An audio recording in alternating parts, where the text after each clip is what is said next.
apa kesan harta haram yang kita makan itu terhadap puasa kita, terhadap bulan Ramadan ni Ustaz? Baik, yang pertama sekali, apa kesan pada puasa? Kan tadi dalam hadis sebut, dia datang pahala berzakat, puasa, solat dan sebagainya. Solat, termasuklah solat tarawih. Kan? Termasuklah solat tahajud.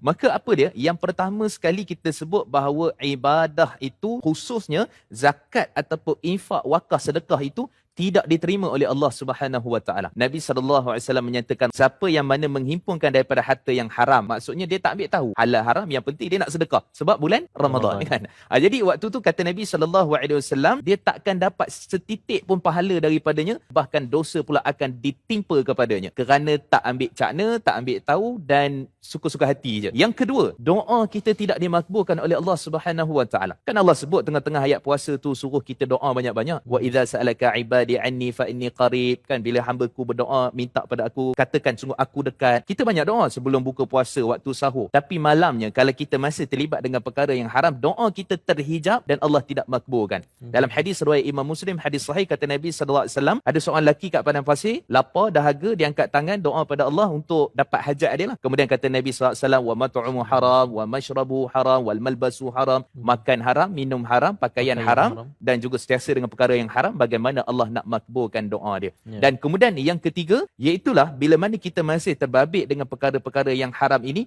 kita bimbang kita tak boleh jawab SPM, CJ Padang Mahsyar.